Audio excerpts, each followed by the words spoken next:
Okay, good morning. Time now, a few minutes after 8 o'clock in the morning in Tokyo, Friday, February 26, 2021. Welcome to another edition of the World Bank Group Morning Seminar organized by the World Bank Tokyo office. My name is Koichi Omori. I'm Senior External Affairs Officer of the World Bank based in Tokyo.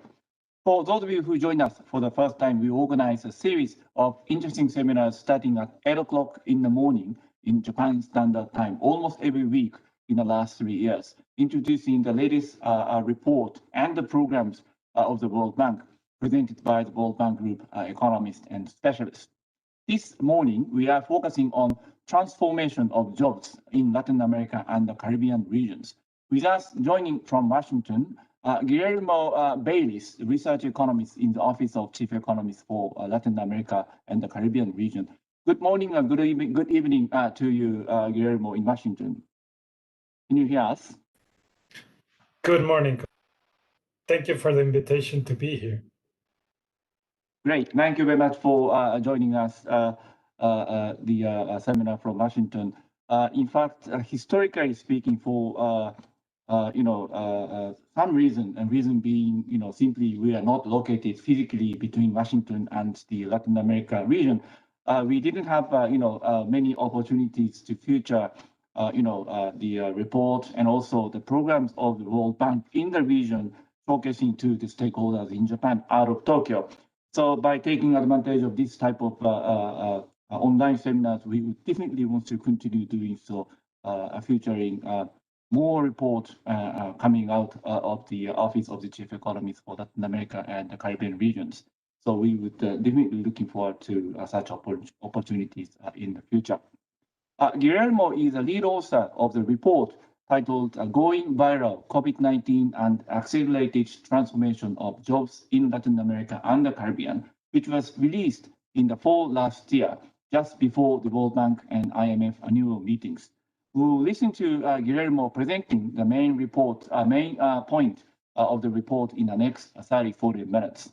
As usual, we already received some questions from the viewers, and thank you very much for sending those questions in advance to us. Please keep sending your questions even during the presentation. I'll read your questions asking Guillermo to respond after his keynote presentations. So with that, let us invite Guillermo to come in to present the main point of the report. Guillermo, over to you. Thank you very much, Koichi. I will now share the content. Please let me know that you can see it in full mode. Perfectly. Okay, thank you so much. Yes, the report is Going Viral, COVID-19 and the Accelerated Transformation of Jobs in Latin America and the Caribbean. The report started examining before the pandemic certain trends that were observable in the labor market. And then we had to adapt when the pandemic and the crisis hit to see. And so we are mixing what we are seeing is that all these pre-existing trends that we were seeing in Latin America have become accelerated because of the crisis. So the first point that I want to share is that we started seeing in Latin America a huge change in the demand for skills in the labor market. What the jobs that are being created are demanding from workers. Okay, so what we see is that there's this increase in the demand for workers and for jobs that require a lot of analytical and cognitive skills. That means problem solving, being creative, being able to create and invent new things, or being able to interpret and analyze and come up with new ideas, new hypotheses, new explanations, being able to work with data and interpret data. And the other set of skills that we see increasing is the interpersonal skills. And these skills refer to the idea that you can interact effectively with others. And this can range from being able to handle and being effective with a client to being able to work in teams or being able to manage other people, motivate, and get results from a team of workers. So these are the kind of skills that we see that are increasing. The jobs that require this kind of skills are increasing. On the other hand, we see a decrease in the tasks that require routine manual and what we call routine cognitive skills. So routine manual is mainly the jobs that you would find in factory work and in some agricultural settings where you're basically doing the same kind of things. It's kind of simple. And this kind of jobs are being replaced by machines because now we can program all these different robots and all these different machines that can do more and more complex tasks. And on the other side, software is starting to replace the more routine cognitive skills that generally refer to the most more administrative, clerk, the book accounting. Now there's all kinds of apps and software that can replace workers in this type of skills. So visually, when we post this transformation of the labor market graphically, this is the growth of the mean task index. So this is an index of how intensive different occupations are in this routine manual task. And we see that in Latin America, across the income levels of all the countries, so Latin America has high income countries or on the upper middle income, like Chile and Argentina and Uruguay, and upper middle income, lower middle income, and some poor countries as well. And we see that across the board, all countries display at different rates, some faster than others, but we see across the board a fall in the demand for routine manual tasks. And as I was saying before, the counterpart of that is this increase in non-routine tasks. On the left, you can see it for the case of cognitive and analytical tasks. Again, those are the creative problem-solving type of jobs. And on the right, you can see the cognitive personal tasks. That's the ones that relate to interacting effectively with other humans, be they from clients, managing teams, being able to work in teams effectively.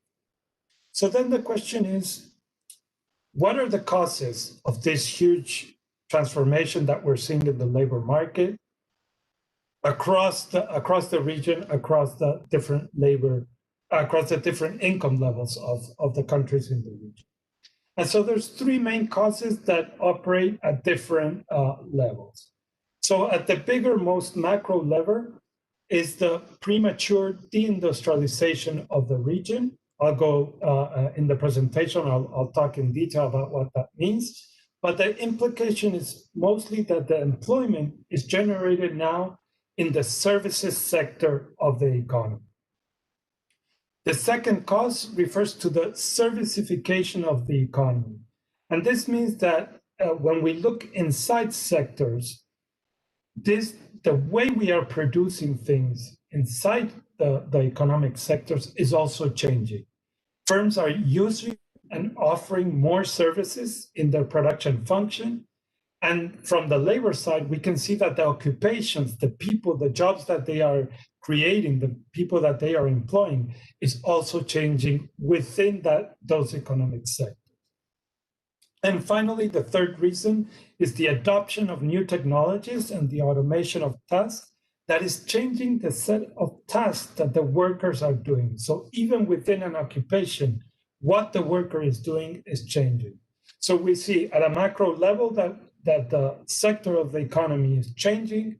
Then within each economic sector, the kind of things that are being done, the occupations that are being generated are changing.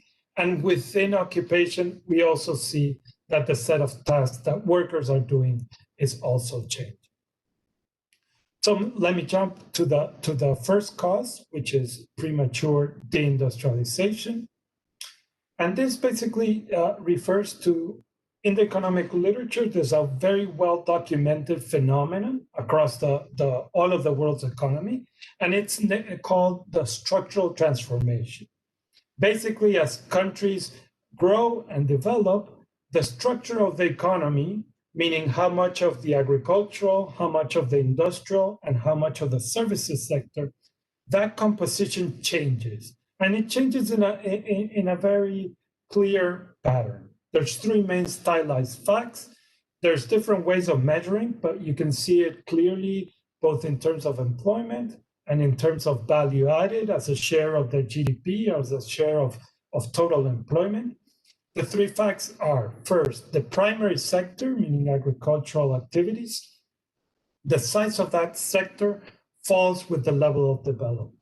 As economies become richer, less work is devoted to producing primary goods, and less of the value added of the economy comes from that primary sector. On the other hand, the service sector increases with the level of development, and the industrial sector follows a hump shape. When the economies are at lower levels of development, there's a growing share of the industrial sector. This is called the industrialization phase. But as economies become richer and past a certain point, then the importance of the industrial sector starts to decline. And this is called the deindustrialization phase. So graphically, this is a plot of all of the economies of the world. On your left, you have the value added as percent of GDP. And on the right, you have the employment share. And you can see that as economies, the poorer economies that are going to be on the left of your graph, most of their economy, the value added, is coming from the agricultural sector. But quickly, as they become richer, the agricultural sector, the primary sector, becomes less important. And similarly with employment, as you become richer, less and less of your employed population comes is employed in the primary sector. This is for the services sector, and we see the opposite. As the level of income increases, you see that more and more of the GDP is produced by this sector, and more of the employment comes from this sector. In color, we see the Latin American countries. The rest of the world are in gray. And finally, this is the hump shape of the industrial sector. At lower levels of development, we see that there is an increasing, this is the industrialization phase. And then at some point, we see that there's a decrease of the importance of the industrial sector. This, again, the deindustrialization phase. We can see it in employment very clearly. But one thing that's been noticed in the literature is that there seems to be a difference between the pattern of the rich countries rather than the pattern that we're starting to observe for Latin American countries and for developing countries. This was first noted by a paper of Roderick, and it was termed premature deindustrialization. And what does this mean? When we plot the data for Latin America in purple versus the high-income countries in this green, you can see that there's a very different pattern for Latin America, and it's also happening for other developing countries. And it has two main points that we want to make. First of all, the peak measured as a share, the industrial sector as a share of total GDP, or also measured as employment, as a share of total employment, reached a peak that is lower than the one observed for higher countries. So you can see that the highest numbers for rich countries reach something close to 35% of total employment, while in Latin America, that peak is being produced at 25% at the most. That's one observation. And the other observation is that peak was produced in high-income countries when they were already reaching that high-income status. Instead, for Latin American countries and other developing countries, that peak is happening before they reach that high-income level. So one clarification, because sometimes this gets lost in the term, premature deindustrialization does not mean that there is job loss in the industrial sector in absolute terms. It's not that we have less jobs. It's that the share of jobs is decreasing. So in these graphs, we can see 3 countries of Latin America in different development levels. Chile, which is a high income, Mexico, which is a middle income, and Bolivia, which is lower income. And in red, you can see the line of the industrial sector. And you can observe that for all the countries, the absolute number of jobs is increasing. But why is the share decreasing? Because we see this dramatic increase in the jobs that are created in the service sector. That happens in all of the economies. There's this explosion in the importance of jobs being created in the service sector. So having said that, the question then is, now that we observe this sort of empirical fact that there's this different pattern that we're observing for developing countries and Latin American countries, should we be worried about this, that this pattern seems to be different? So on the one side, there's a lot of economists that are very worried. Because why? Because the service sector is a sector where you have the least productivity growth.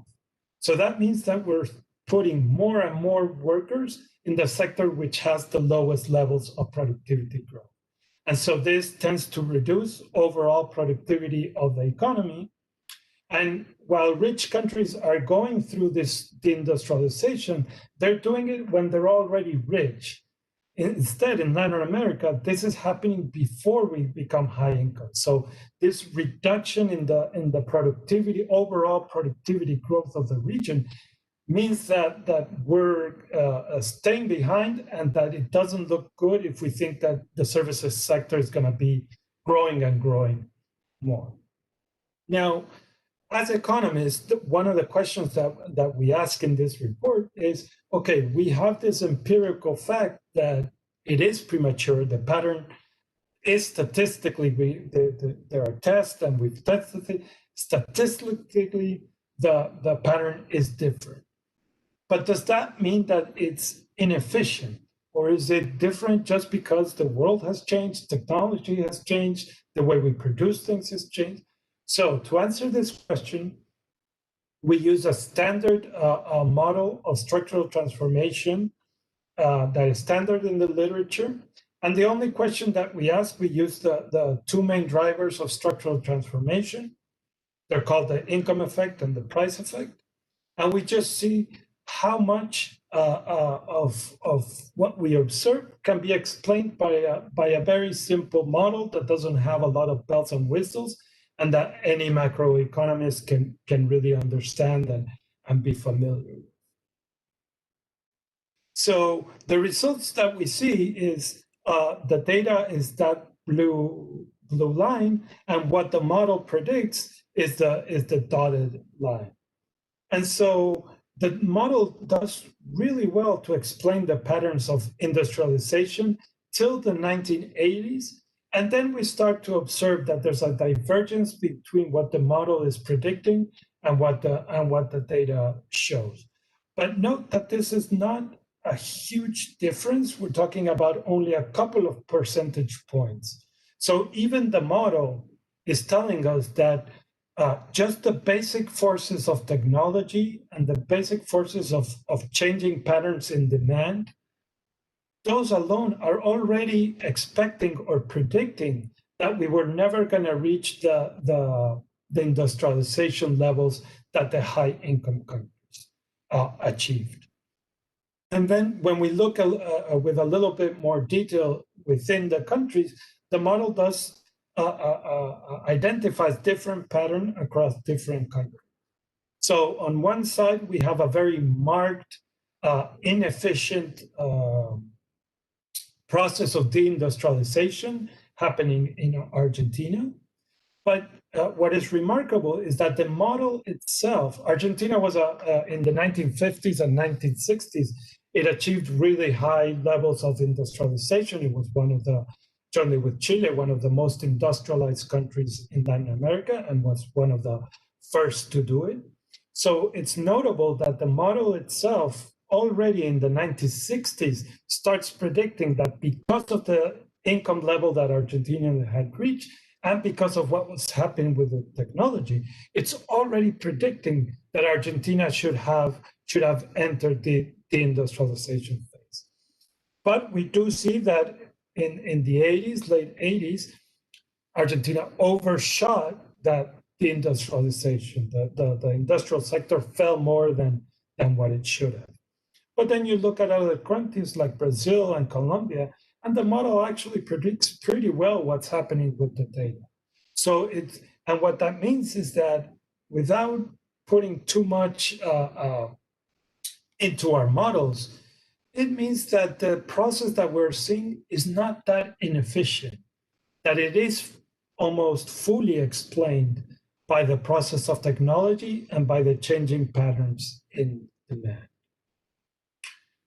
So then we're hit with the pandemic. And so how do we think the pandemic has changed this broad phenomena that's happening at the macro level?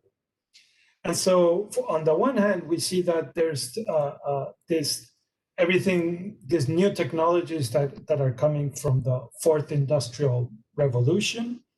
And what we're seeing is that most of this technology generally tends to be replacing workers, or is capable of replacing workers. That's robots, 3D printing, sensors. All of these are changing the way in which we produce things. So it means that in industry, where many of the jobs are of the routine manual types of job, technology is replacing those jobs. Also, something that has come to light with the emergence of these technologies and with COVID is the discussion in the advanced countries of shortening the value chains and reshoring some industries. The discussion centers mainly on the pharmaceutical industry, but they're talking about all of these sensitive industrial areas where there's a serious question about should advanced countries always rely on other countries, on China producing most of these things, or does it make sense to bring some of those industries back to Europe, back to the United States?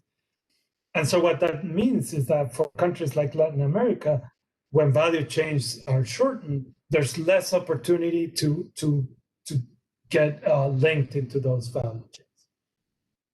Also, these technological changes mean that labor costs, especially those of low skill, are becoming less and less important in the location decisions of firms. And the intensity in which high-skilled workers is increasing in industry. We see this across the world. And the use of data and sensors and more high-tech industry in general. So what this means for the region is that there seems to be less and less opportunities for industrialization and for reindustrialization in the case of some of our countries. And so the second implication is that most of the employment looking forward is going to be generated in the services sector. So this is sort of the most macro view. Then we start looking within sectors. What are the changes that we're seeing? And we call this the servicification of the economy. What do we mean by this? First of all, there's an interesting paper by Berlingueri on outsourcing. And here outsourcing is outsourcing from one country to the other. But when firms outsource part of what they're doing to a different firm, within the country generally. So this is also called in the management literature tertiarization. And basically, the point that Berlingueri makes is that we see that many jobs and many occupations that once were classified inside the industrial sector are now being outsourced, and we are reclassifying them as being of the service sector. So think about before, maybe the cleaning people, the people that produced lunches, and the lawyers and the marketing and the designers, they were all part of the same firm, that part of the industrial sector. But now there's been some changes in the way that we produce goods, and there's all this outsourcing. So now the cleaning crew is not part of the manufacturing firm. It's a different firm that works and specializes on cleaning, and the industrial firm just contracts that out. And the same with lawyers, and the same for marketing. You don't have an in-house marketing team, but you contract that out whenever you want to have a campaign. So that means that part of this changes, the structural transformation that we're seeing, part of it is sort of like an accounting issue more than an economic issue. But the paper finds that just 25% of the transformation in the US can be explained by this process. So there's still a lot of economic change that is happening. And the second point is that this notions of very firm, separate industrial sector, service sector, agricultural primary sector, those definitions are starting to blur. Everything is starting to become blended, and firms are offering more of all of this. So in manufacturing, we can see that there's many studies now that show that on the one hand, the manufacturing firms are using more incorporated, what are called incorporated services. That means that they're using more and more services as inputs. This in part is related to that outsourcing. Many things that used to be done in-house, now you're contracting out and you're using different services as inputs. But we also observe that what's called complementary services. So now manufacturing firms not only sell you a manufactured good, but they're also offering you services associated with those goods. And an excellent example of that is Apple with their products, right? They offer you the iPhone, which is the manufactured good, but with it, they're offering you all these complementary services, the iTunes, the apps, everything that comes with that product. So that is happening more and more in different areas of manufacturing. Also, it's very important to note that services play a key role in the economy. So there are certain subsectors of the economy, mainly logistics, transport, finance, telecommunications, and those are the sectors that have the most forward and backward linkages in the economy. So they play a key role in the functioning of the economy. And something for policy, public policy makers in the region to keep in mind, we have a paper that studies what happens when you think of the economy when all of the sectors are interconnected. So that the industrial sector buys from the services sector and vice versa. And reducing distortions in the service market as an input can end up having a huge effect on the size of the industrial sector. So many times in the service sector, we have issues of competition. Unions tend to block reforms in transport, in logistics. There's all these barriers in telecommunications and finance. If we unleash the productivity in those sectors, increase competition, this could have huge effects because they're the most interconnected sectors of the economy. The effects of competition can unleash huge growth and increase the size of the industrial sector. The counterpart, when we look at the labor market, we call it the servicification of occupations. There's a very interesting paper by Dernecker and Herendorf, and they divide occupations into two classifications: goods occupations and service occupations. So by good occupations, these are the occupations that are directly related to producing the goods. They produce tangible value added, and it refers to the people working in the fields on producing our food, picking our fruits, but also to the machine operators and the factory workers, those that are directly making the final good that we consume. Service occupations, on the other hand, are those that are more intangible. You don't see it, and they're not working directly with the goods.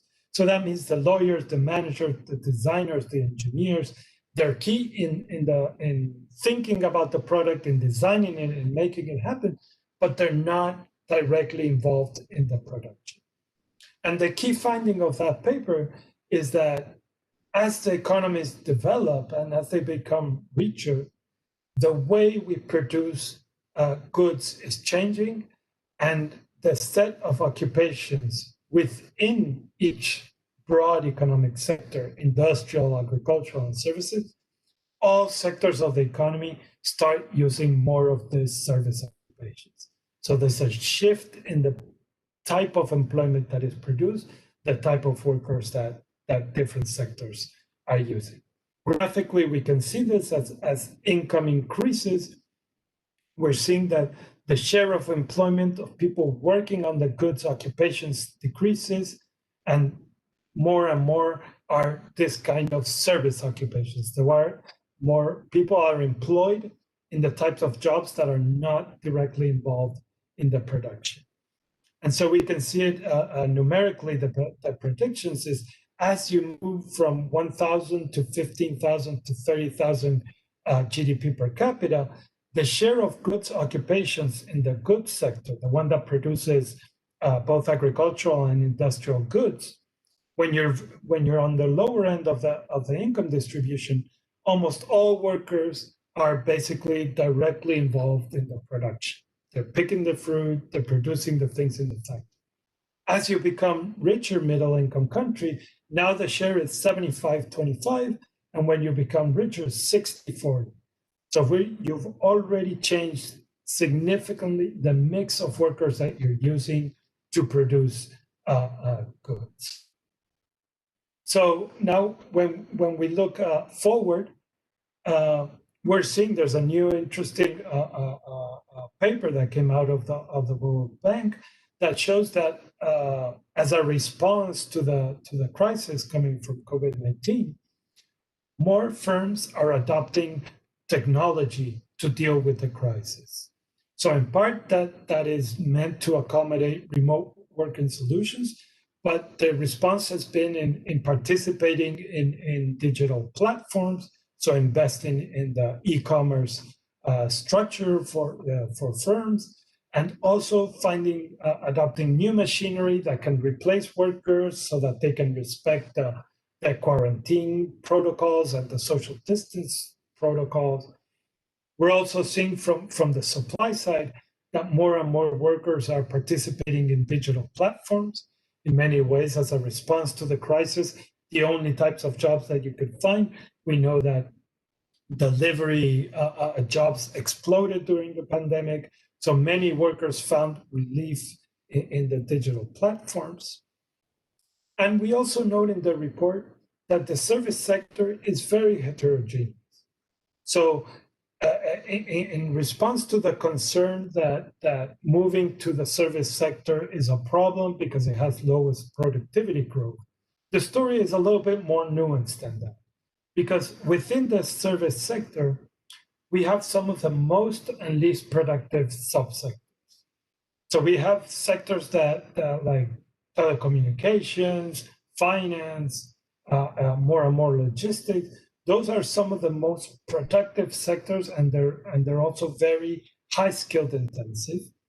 But you also have retail and wholesale retail and construction and all these other sectors which are the least productive, which show the least productivity growth, and they employ a lot of low skilled work, especially the restaurants, the hotels.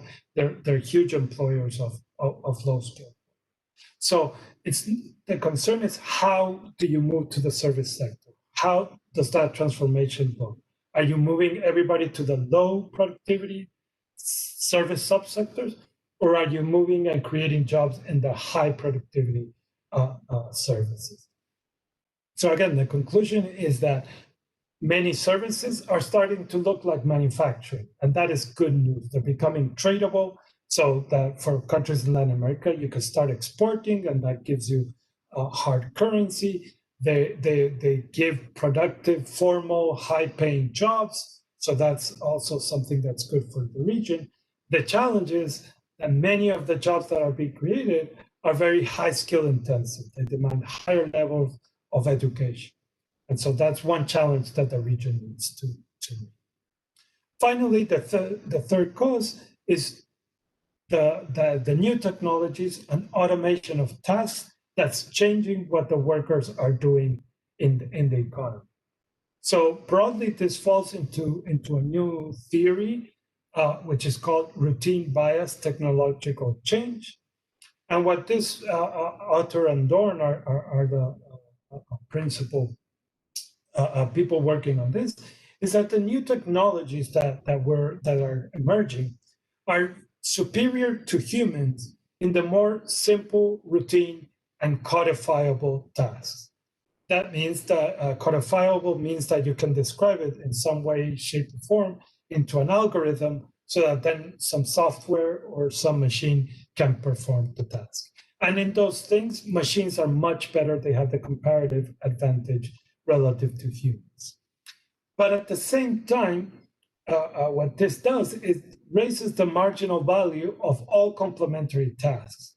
And generally, those are the more complex, non-routine, analytical. They can also be physical. There's many physical activities that machines are still not great at doing when there's different terrains, when the space in which they're working is not predictable and not codifiable. Machines still have some way to go. Machines are not great at interacting with people. They're improving every day, but there's still some ways to go. So these other tasks that come jointly and complementary to the more routine and simple tasks, the demand for those is increasing while we're replacing more workers. So on balance, how do we think about these forces? And do these forces imply that there's going to be job loss and there's going to be all this technological unemployment? And so the way we like to think about this is posing generally two questions. So what is going to be the total number of tasks to perform in an economy? And who, a machine or a human, has the advantage to perform these tasks? And so generally, there's something in the economic literature that's called the lump of labor fallacy, the idea that there's a fixed number of tasks to be done. And so if you have that mentality, when machines come and perform some of the tasks, then necessarily there's going to be job destruction, and then there's going to be unemployment because the machine is doing.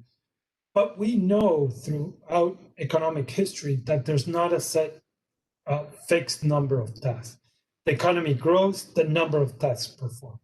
And so when we think, for example, a thought experiment where a firm introduces some new technology, and that technology replaces a lot of workers in one industry, there's a scale effect. The firm introduced that new technology because it became more productive. And if there is competition and the demand is elastic, that means that they can sell that good for a lower price. At lower prices, demand increases. And there can be cases where the demand increases so much that it compensates for that initial job loss. Those set of tasks that you replaced with machines, all the complementary tasks, the demanding grew so much that it kind of compensates for that job. There's also effect on all the industries that are linked to the one that introduced that new technology. So all of the transportation, all of the inputs, all of the suppliers, and then all of where you sell your product, all of those are going to benefit from your productivity increase. And so again, the number of tasks is changing in those industries as well. Who's going to perform them, machines or humans? Then there's effects because the economy is becoming more productive. There's more income in the economy. And so demand for other industries increases. People go to restaurants, hotels, they take vacations. All these income effects can change the demand and the set of tasks in completely different industries. And then with new technology, we know this from our history, there's jobs that are going to be created that don't even exist today. So we can think of the internet, all of the e-commerce jobs that suddenly appeared, all of the Google employees, all of that didn't exist pre-internet. Now we have a lot of jobs, occupations that didn't exist 20, 30 years. And so with these caveats in mind, we try to do two kinds of approaches to estimate what are the risk of job loss in the region in Latin America. Very quickly, there's two main approaches. One is occupation-based. It tends to give the highest numbers because if there are a certain number of tasks within the occupation that can be automated, it immediately assumes that every worker that occupation is going to be completely automated. And so it tends to produce the higher numbers, and those are the ones that grab attention and the media likes to fixate. But we think a more reasonable approach is the task-based approach.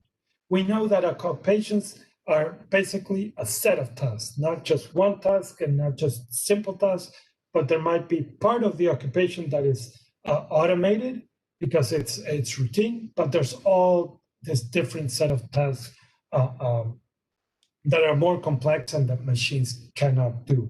There's some studies for Latin America. In particular, it seems that workers do many, they're very flexible and they have very different types of tasks. So just to give the example for Chile, this is the two estimates that come out of using the different methodologies. So in general, it is said that if the risk of automation is higher than 70%, then that's the high risk of that job being automated and lost. And so you can see that the task-based approach gives a much more conservative estimate of how many jobs are actually going to be lost. The final estimate is 7% are above 70%, while the occupation-based approach gives a completely different pattern and has almost 47, almost half of the jobs in Chile at risk of disappearing. So we generally tend to favor the task-based approach, but we do note that even with this approach, there's a lot of tasks that are gonna be automated. So even though there's 40, 50, 60%, that's a lot of your job that's gonna be now performed by a machine. So this is something that needs to be taken into account, that workers are gonna start interacting with a lot more technology. Finally, these are the estimates using 4 different approaches. So the 2 approaches, the occupation-based approach gives the higher level consistently for all countries. The lower level is given for the methodology using Chile numbers. And then we use different data sources that give different descriptions on how much, on what tasks different occupations are doing. So we give the full range of estimates. You can see that it's very broad. We tend to prefer the greens and the browns, which still suggests that there's 20 to 30, 35% of jobs that are at risk of being lost. And there's a pattern to them. It's the least educated, lower income jobs that are, in the agriculture and the industrial sector, which are most at risk of being lost. So just to conclude, so that we can move on to the questions. In this report, we find that the labor market was changing significantly before the crisis. The type of tasks that workers are performing is changing, the demand is changing, and the pandemic has accelerated many of these changes. One of the reasons is premature deindustrialization. The main implication is that jobs are going to be created in the service sector. Then we have servicification, which means that we are changing the way that we produce goods within the agricultural sector, within the industrial sector, so that different occupations are being created. And finally, that new technologies are changing the set of tasks that workers are performing. And so a little bit on what this means for public policy. Well, on the one hand, the pandemic has made this clear. It's going to be more and more important to expand broadband access to everybody, and for that to be equitable. Because if we stay in this urban-rural divide in between the rich and the poor, then the digital economy can be actually inequality enhancing. So this is something that we need to be able to provide broadband to all, to everybody in the region. Second, we need to be very mindful of increasing productivity in all sectors, but particularly in those service sectors that are the most interconnected, because the spillover effects of investing and increasing competition in those sectors are huge, because they'll spill over to all the other sectors of the economy. Investing in human capital. This is a message that's repeated over and over again, but as I said before, automation patterns and the risk of which jobs are going to be automated is not evenly spread. It's the lower educated, lower income jobs that are the ones that are most at risk of being automated. So this means thinking medium term and long term, we need to provide the schools and universities design the curriculums that are producing the right skills for the future. As an example, memorization and knowing all these different facts is going to be less and less important than being able to be creative, have analytical and cognitive skills, problem solving. This kind of skills is what's going to be demanded in the future. And second, something that comes out of technological displacement, but something that's going to become super important coming out of the pandemic, is the retraining and reskilling programs for workers. So we know that the pandemic has generated huge displacement of workers. We need to be able to retrain them quickly so that they can find new jobs in new parts of the economy as the economy realigns itself after the crisis. And finally, something very important but very difficult to find solutions is rethinking the social programs in the region. We have a huge informality in the region. These are workers that are not paying taxes and are not receiving any kinds of benefits or protections in the labor market. And generally, we have systems that were created, sort of modeled in the European fashion, where a lot of the contributions and a lot of the social protection system is designed based on the formal relationships between an employer and an employee. What we're seeing, and we see from this report, is that there's less and less of those type of jobs. So we're going to have more and more workers that are self-employed, that are working freelance. We see already that there's all this work that is now being supplied through digital platforms. Those currently, that's not an employer, that's not a formal employee-employer relationship. So as we have more and more, and we see that technology is displacing the formal workers and creating and pushing more and more workers into the informal sector, we need to rethink how do we provide a huge social safety net that can protect all of this people. So I'll stop there so that we can take some questions. Thank you very much, Guillermo, for your presentation on the report. We received several questions from the viewers in advance, and then some questions are coming in the middle of your presentation. So let me start with the question that we received in advance. First one, under the current pandemic crisis, particularly when many schools are closed to prevent further infections, distance learning would play a key role to maintain the level of education. And for the student in higher education and secondary education, this means a lot simply because they would need to prepare themselves for entering the labor market. Necessary digital infrastructure provision and technology would be a key, but equally teachers' capacity to teach in distance learning mode and adapting themselves to be able to use digital technologies would be critical. In the report, did you touch on this aspect, and how would you advise the government in the region in this regard? That's the first question. And then let me continue to read the second question. Do you already have examples in the region in terms of central or local government introducing new policies or activities in rethinking social protection programs as more workers are in informal sector, self-employed, working freelance arrangement. So these are the questions from Sasaki-san, actually. So I would like to ask Guillermo to respond to those two questions, and then we'll go to the third, fourth questions. Thank you. Sure. Thank you. Thank you so much. Those are great questions. Regarding the education, we didn't touch formally in this report this regard. There's another report that's coming later this year on sort of these issues. But certainly digital learning and all this remote learning, this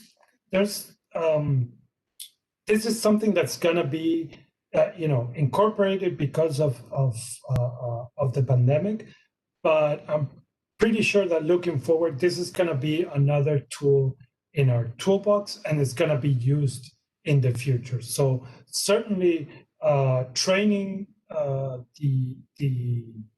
teachers and the professors to be able to handle these tools is certainly something that governments need to invest in the future. Having said that, we know that digital learning is not, as of now, is not as good as in-person teaching and in-person learning. There's many distractions. It's harder for kids to, especially for younger kids, to follow learning through a computer when they can get easily distracted with noises, sounds. It's just not the same as being in a classroom dedicated to learning. But certainly we're getting better, and as governments invest in training, we need to think that many teachers are older teachers that learn, that they're trying to adapt, but that they're not that familiar with digital learning. This is something completely new to them. So definitely we need governments to invest more on that. And looking forward, I think digital learning, what seems to work best is the combination of in-person learning jointly with distance learning through digital platforms. So that they go to a classroom, that they go to the school, that they have some part of the lesson, and then that is reinforced with some form of digital learning afterward. That combination of having in-person and digital seems to be having the best results. So looking forward, digital learning is definitely going to be something that is important in thinking about how to increase the human capital, how to invest in the human capital of the future. Digital is also a way in which we can encourage kids to sort of explore and sort of learn by themselves, learn how to learn, where the resources are. That's going to be a key for the kind of skills that are going to be demanded in the labor market of the future. So definitely it's something that I think the pandemic definitely gave a burst of growth, and that's going to be stay for the future. Regarding the rethink of social programs, there have been advances. So the issue of informality in the Latin American region is huge. We have almost, on average, almost half of the labor force is in this informal settings where they don't pay taxes and they don't receive any protections, labor protections. So there has been a lot of thinking, and there has been a lot of progress and movement towards providing some protections. But the way in which we're doing it is providing sort of alternative systems, and that sort of competes with the formal settings that we have. So it's sort of like two different systems that are running in parallel. And the issues that many economists are finding is that we are creating disincentives to the formal sector. And there's financing problems too, because we're asking the formal workers through their contributions and the employer's contribution to finance social protections for everybody. And so as we look forward, we see the formal sector shrinking and the informal sector growing, then the system becomes more and more financially unviable. We're asking less workers to sustain a system for more and more workers. So there's been advances that have been huge in terms of reducing poverty, non-contributory pensions, health systems that are trying to expand to cover people that are not in private systems. And so in that sense, there is progress and there is sort of advances that have attacked and are effective in reducing poverty and some vulnerability. But what we're saying in this report is that we need to completely rethink the whole system so that we don't have two programs running in parallel, but rather one that encompasses everything. And that, I think, is still, there's no simple solution. This is something that the region still needs to work for. Thank you very much. Let me read the several questions which are posted during your presentation. First question, question from Professor Yoshino. Thank you very much for your question. Thank you very much for excellent explanation. I wonder, agriculture sector could be an important sector faced with challenges and discussions that you mentioned in the report. So it'd be great if you can touch upon the agriculture sector. That's one. And another question from Professor Yoshino. Should education in universities be changed in order to meet the engineering education going services oriented education? So he was asking if the university education should shift to more of the engineering side in the current challenges. That's the second question. Third question, question from Yabe-san. Thank you for your talk. Has the informal sector been included in your analysis? How are digital technology and automation transforming the informal sector, and how can the World Bank address such issue? So those are the questions posted on the YouTube chat during your presentation. So probably including your own final remarks to the stakeholders in Japan, be great if you can touch upon those points raised by our viewers. Thank you very much. Okay, thank you. Thank you. These are great questions. Yeah, regarding agriculture, yes, this is one sector that is being transformed radically. We see the whole gamut of transformation in the region. So we have very highly sophisticated, tech-driven agriculture in some parts of the region, Argentina, Brazil, on soy, wheat. They're absolutely high-tech, drones, sensors. There's some parts of the agricultural sector that have already are at the frontier with the most advanced countries. But at the same time, we're seeing many sectors, many regions that are still underdeveloped and that have low productivity levels, that have many small farms that are still on the sort of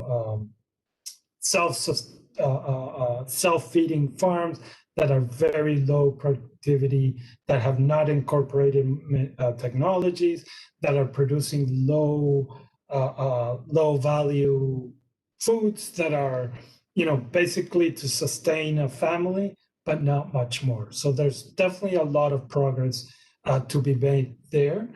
And the bank has a lot of programs trying to get these smaller farms connected to themselves in cooperatives to try to produce higher value goods so that they can shift away from this like self-sustaining.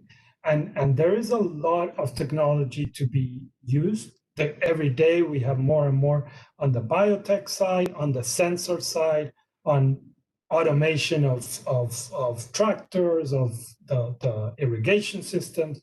There's a lot of technology that is coming, and so there's still a lot to be transformed.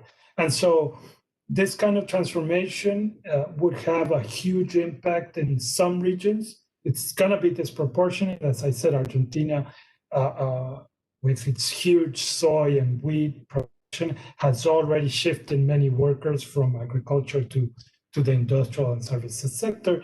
But we have countries in Central America which are way behind.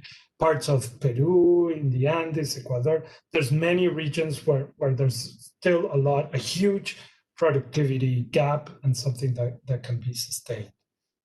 Regarding, I think the second one was on education and universities.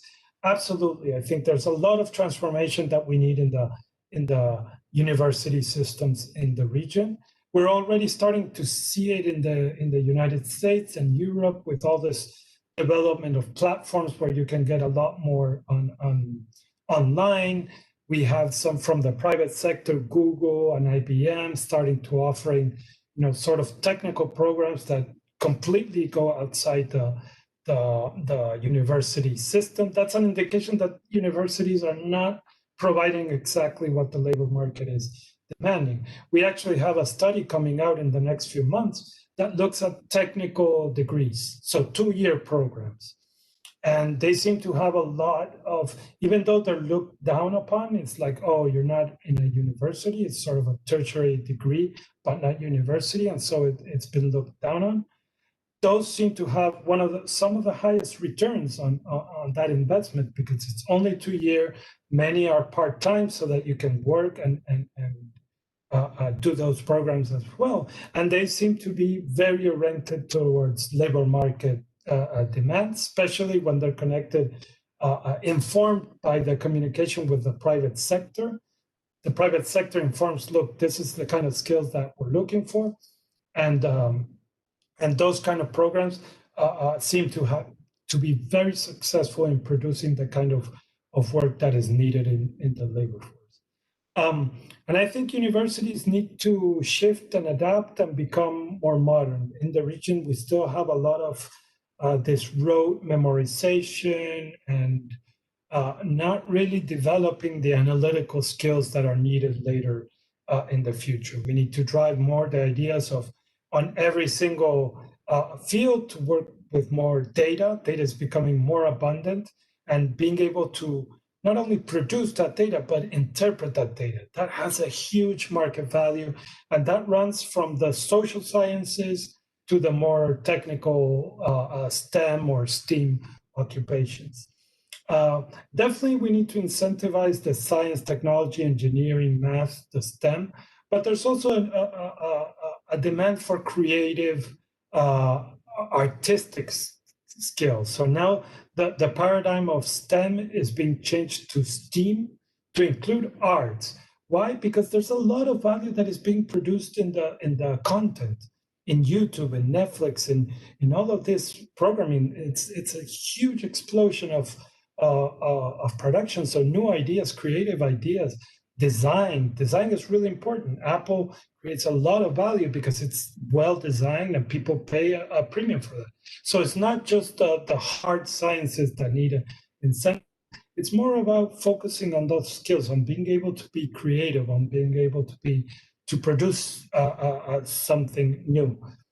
But certainly reinforcing that. And as I said before on the other question, universities need to start incorporating also the digital learning, the remote learning as well as a different tool, so that there's more professors are more available to students through office hours, and that there's more exploration of different topics and sources that you can look at through distance learning. Again, as a complementary, not as a complete substitute, but working in tandem with in-learning. And the informality. Yeah, our estimates consider the informal sector. In fact, most of the informal workers are in the informal sector. The self-employed, the freelance are people that are doing the domestic jobs, the drivers, the gardeners, the cleaning ladies in houses. There's many that are personal services. There's many that are in the retail, hotel, restaurant industry. Many of those jobs are informal, people selling stuff on the street. A lot of that is coming from the informal. And this is one of the points that we were trying to make. The service sector, it's sort of too broad to talk about service sector because it includes finance and telecommunications, which are the most high-tech, good-paying jobs, formal jobs. it includes that guy selling stuff on the street and the cleaning lady. All of that is part of the same services sector. So this is we need to be aware that there's this huge differences.